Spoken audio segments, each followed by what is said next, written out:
Most people think fear comes from what they see, but the testimonies in tonight's archive say the opposite.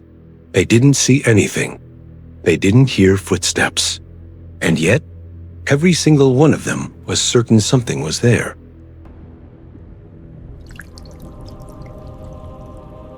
Hello, little ravens. Tonight, another account has been added to the archive. These are documented first-person testimonies from those who encountered something they still can't explain. If you're drawn to realistic horror, subscribe and listen carefully. Because in these 4 testimonies, no figure was seen, no voice was heard, but every witness described the same thing, the unmistakable feeling that they were not alone.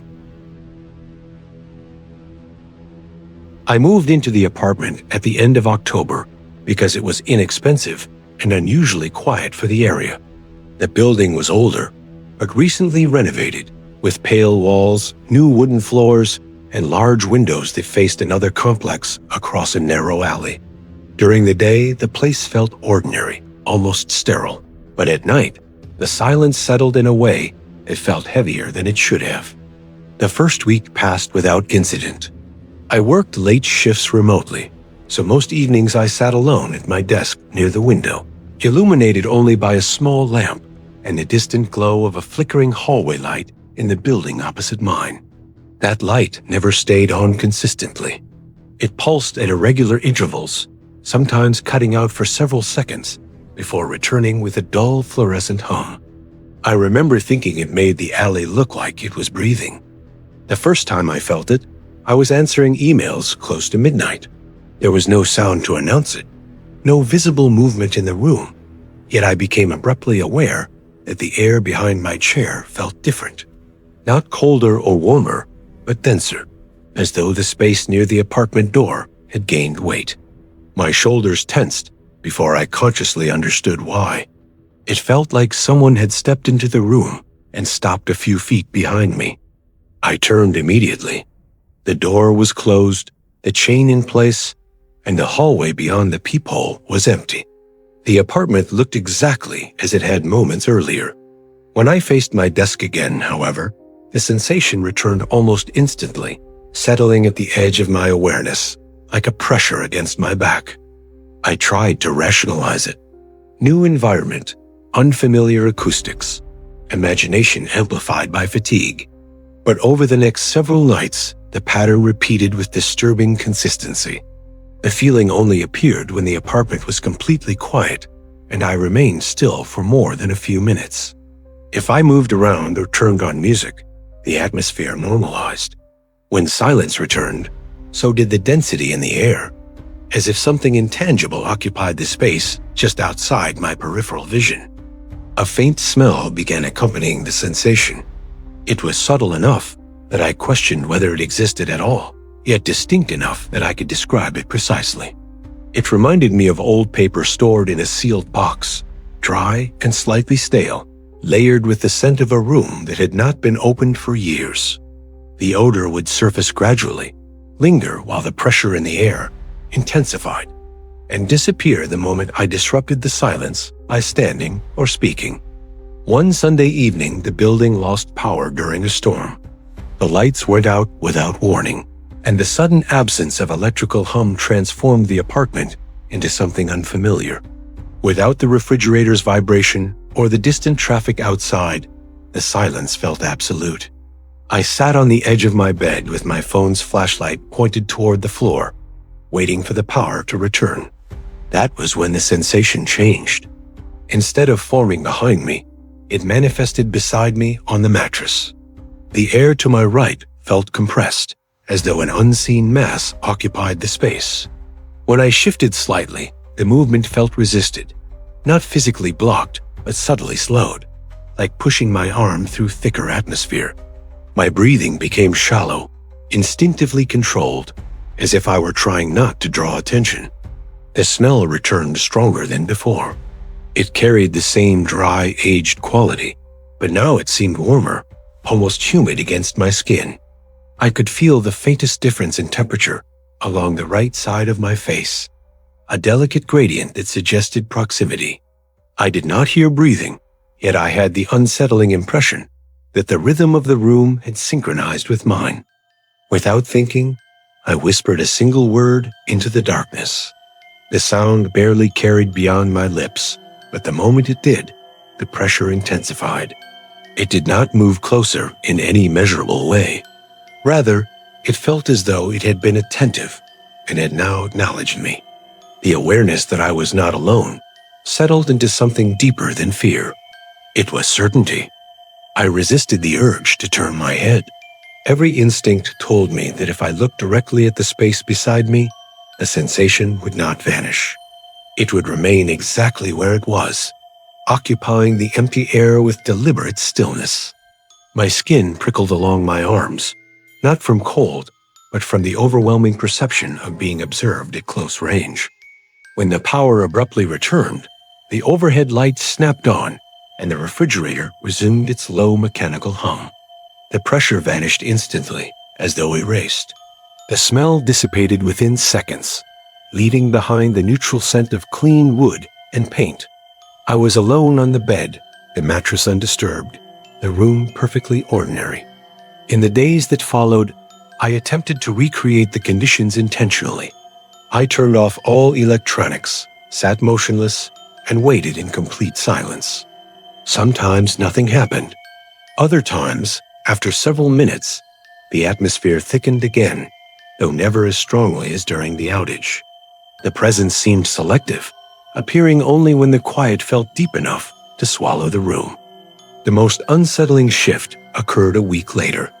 I was seated at my desk again, facing the window and the flickering hallway light across the alley. The air behind me felt normal for once, and I allowed myself to relax. Then, gradually, the density formed not behind or beside me, but directly in front of me, between my chair and the window. The curtain hung still against the glass, yet the space just beyond it felt occupied. The faint smell of old paper crept back into the room, subtle but undeniable. My eyes focused on the center of the window, and for several long seconds, I sensed something standing precisely where my gaze rested, close enough to block the invisible depth of the night outside. When the hallway light flickered on, casting its pale glow across the alley, the curtain shifted inward slightly. The window was closed, the latch secure, and there was no draft. The movement was minimal, almost delicate, yet it carried the distinct impression that something unseen had leaned closer from my side of the glass. Since then, I no longer wait for the silence to settle. I keep some form of background noise playing at all times, even while I sleep. Because what unsettles me most is not the feeling of being watched. It is the growing suspicion that the presence does not need darkness or isolation to exist. It simply needs stillness. And the moment the world becomes quiet enough, it steps into whatever empty space is nearest to me and waits. Some encounters are disturbing not because something appears, but because the environment changes with no visible cause. The air feels occupied, the silence becomes heavy, and instinct reacts before logic can intervene. When a presence is sensed repeatedly, in controlled and quiet conditions, the mind stops interpreting it as imagination and starts treating it as proximity. And the most unsettling detail is simple. Nothing is seen, yet something behaves as if it is there. I worked night security at a small data storage building on the outskirts of the city. It wasn't a creepy place, and nothing about it looked abandoned or damaged. The lights were always on, the cameras worked perfectly, and the building was cleaned regularly. Most of my shift was quiet, predictable, and honestly a little boring. My job was simple: monitor the cameras and do a physical walkthrough every hour. Same path, same rooms. Same locked archive corridors that were never supposed to have anyone inside during the night. The first time something felt off, I didn't think of it as fear. It was more like a strange awareness.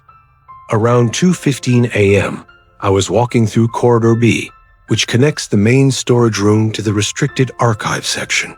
The hallway is long, straight, and brightly lit. There are no windows, no decorations, and no objects that could cast unusual shadows. It's just a clean, quiet hallway. Halfway through the corridor, I suddenly felt like I wasn't alone.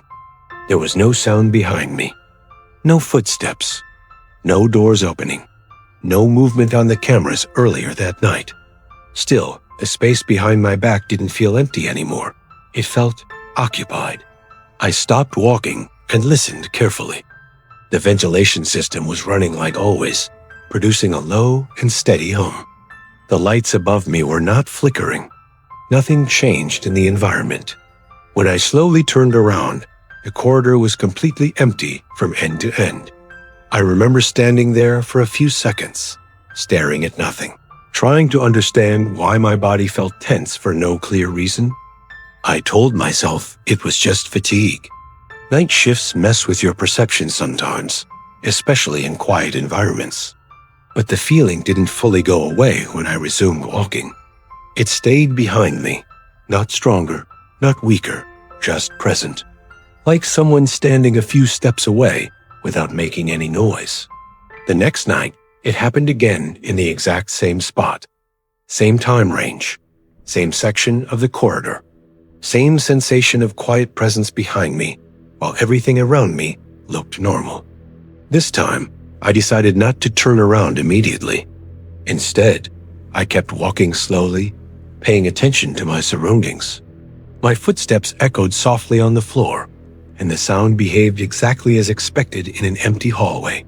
Still, there was this subtle pressure in the air, like the silence itself was heavier than usual. When I finally turned around, nothing was there again. No shadow movement, no open doors, no visual explanation. Later during the shift, I checked the camera footage covering Corridor B. The video showed me walking alone, stopping briefly, and looking behind me. The hallway on the recording looked completely ordinary.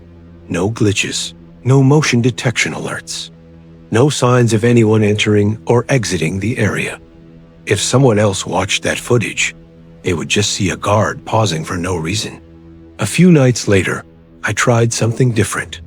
Instead of walking straight through the corridor, I stopped right at the entrance and stayed there for a moment before stepping inside. The hallway looked exactly the same as always. Bright lights, clean floor, closed archive doors. But as soon as I crossed the midpoint, the feeling returned instantly. Not suddenly, not aggressively, just quietly present. It felt like stepping into a space where someone was already standing, even though my eyes confirmed over and over that it was empty. What made it worse was that the sensation never came from a specific direction. It wasn't clearly behind me or beside me. It was more like the entire space around me felt subtly occupied, as if I was sharing the hallway with something that did not move, breathe, or make any sound.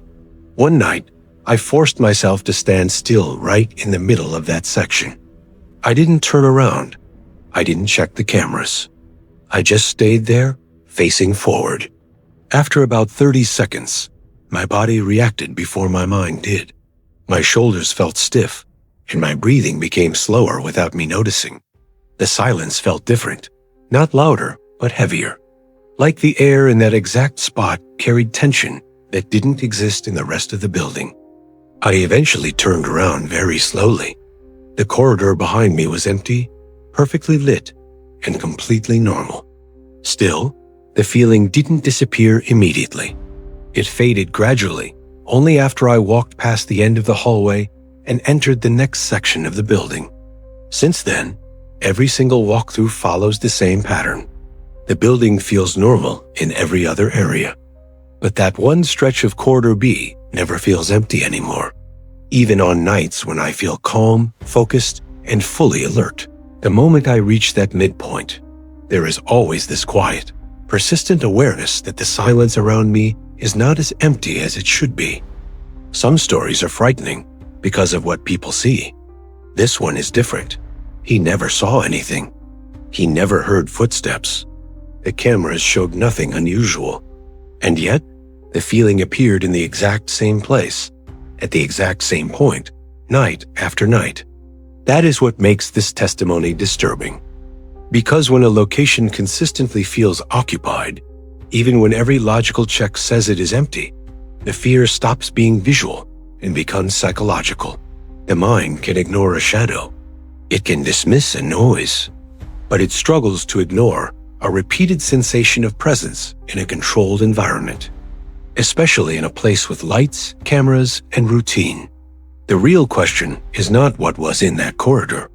It is why the feeling only existed in one specific stretch of space, as if something was already there, long before he arrived and never actually left.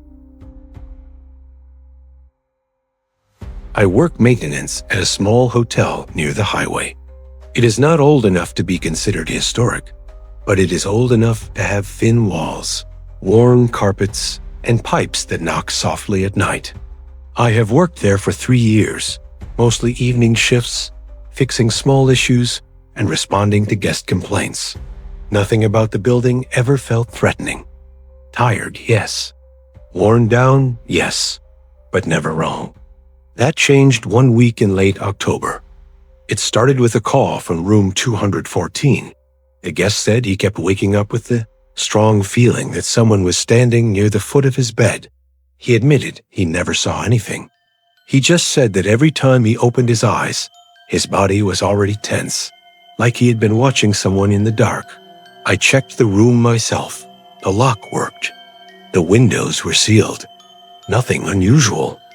2 nights later, a woman in the same room asked to switch floors. She told the front desk she felt observed, even with the lights on.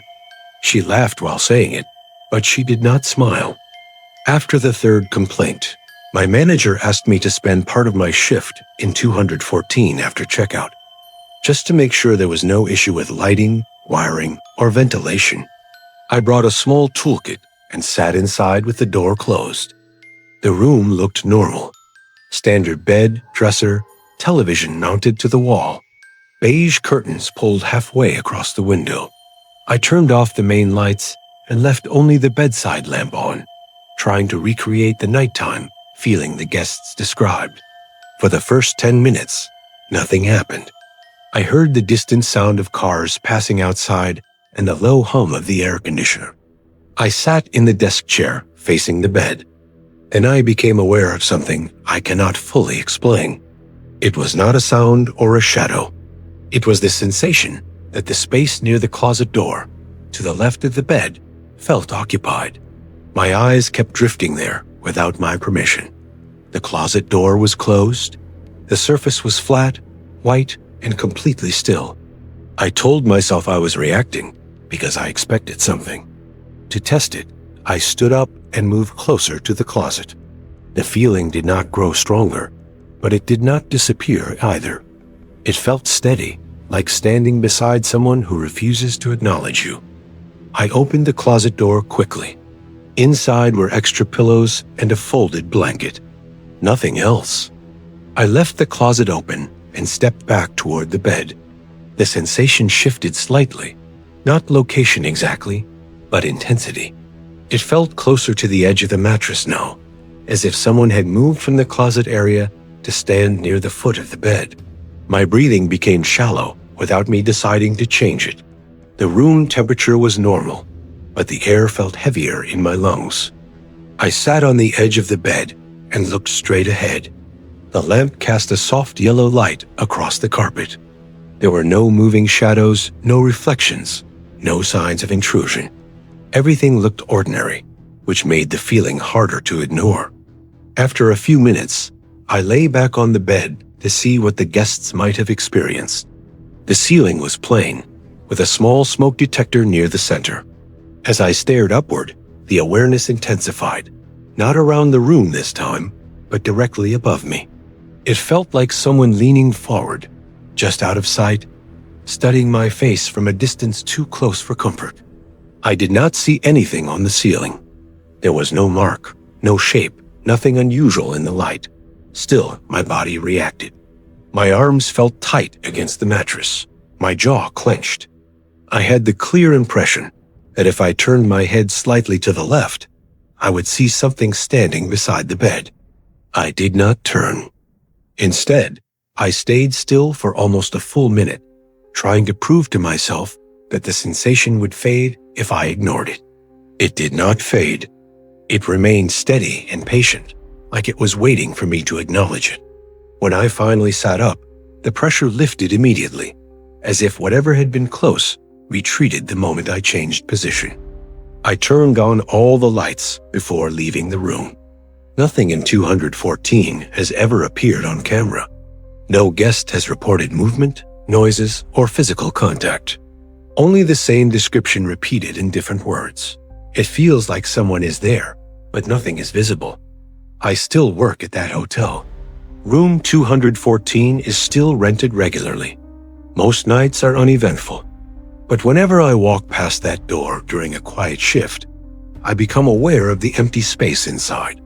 And for a brief second, I feel certain that the room is not as unoccupied as it appears, even when no one is checked in.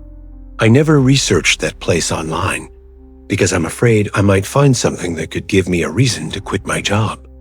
Sometimes the most disturbing stories are not about what people see, but about what their body understands before their mind does. When someone says they felt watched, even in complete silence, that reaction is not random. It is instinct responding to a pattern that does not belong. No footsteps, no voice, no movement, yet the environment stops feeling neutral and starts feeling occupied. And what makes this kind of testimony unsettling is consistency. Different people, different places, same description.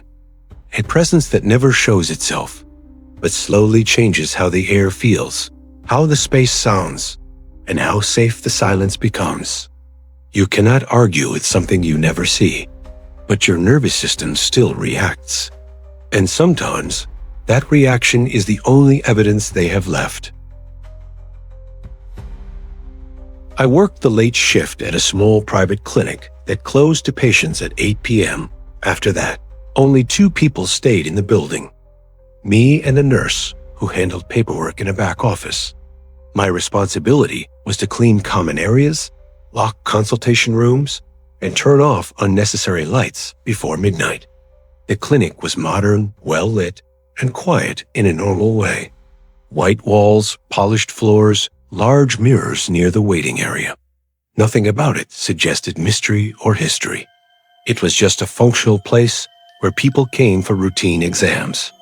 About 2 months into the job, I began noticing something unusual near examination room 3. Every time I passed that door after 10 p.m., I felt a subtle resistance in my body, like a hesitation that did not match my thoughts.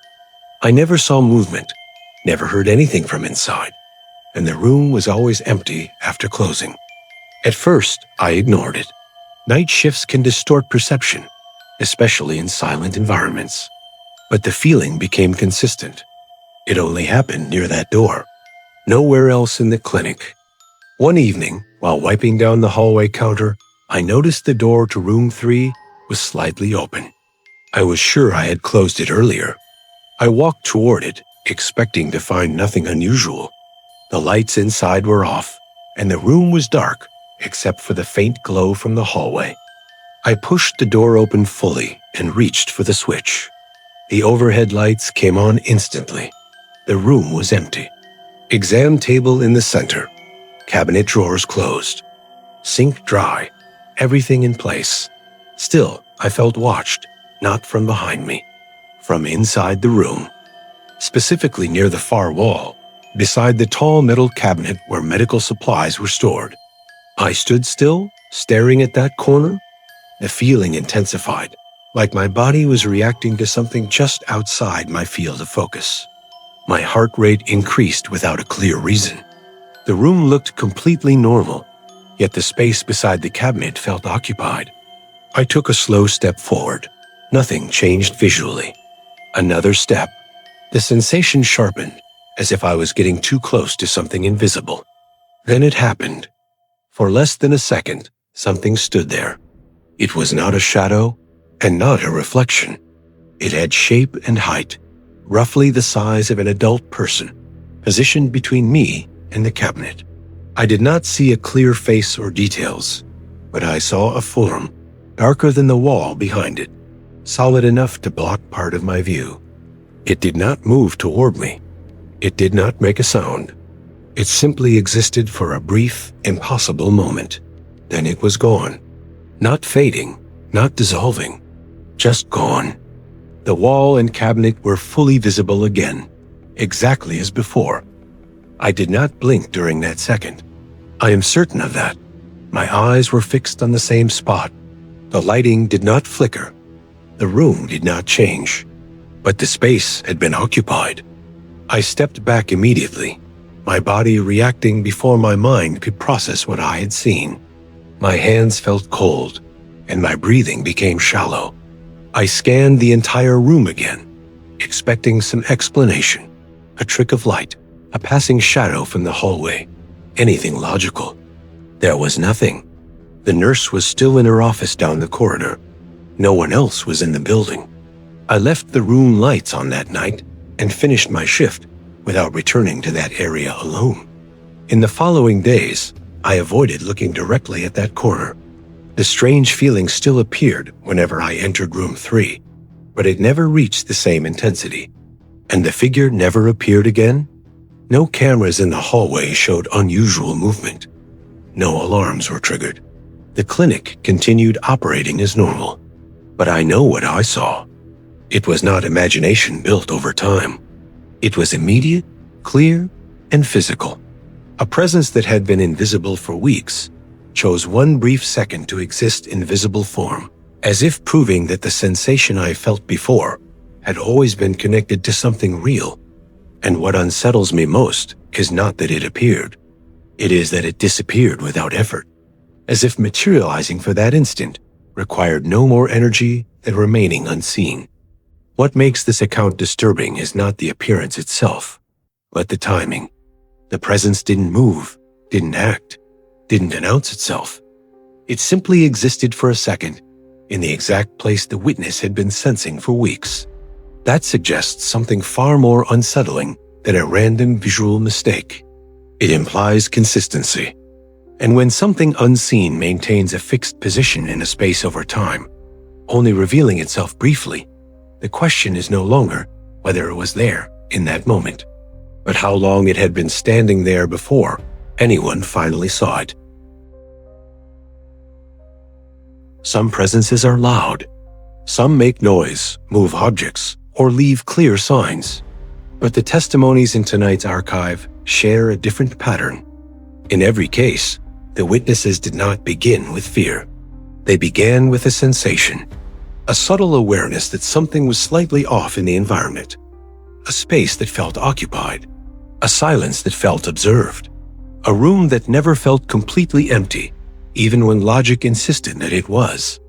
And only later, sometimes days, sometimes weeks, came the realization that the discomfort had a consistent direction, a specific corner, a hallway, a doorway, a fixed point in space where attention was repeatedly pulled without explanation. That is what makes these accounts particularly disturbing. Not the idea of something appearing suddenly, but the possibility that it had always been there, unnoticed, unmoving, and patient. If these were isolated experiences, they could be dismissed as stress, fatigue, or environmental misinterpretation. But the sensory patterns remain consistent across unrelated testimonies. Persistent awareness, environmental tension, and the overwhelming feeling of being quietly observed without any visible source. And in rare moments, just for a fraction of a second, the unseen becomes visible, not long enough to be understood, but long enough to confirm the intuition that preceded it. Which raises a final question for the archive. Is the fear caused by what was seen, or by the realization that the mind sensed it long before the eyes ever could? If you are drawn to realistic horror and documented style testimonies, subscribe and join the archive. And if you want to continue, watch the next 2 reports on the final screen, the encounters that witnesses said felt even closer than these.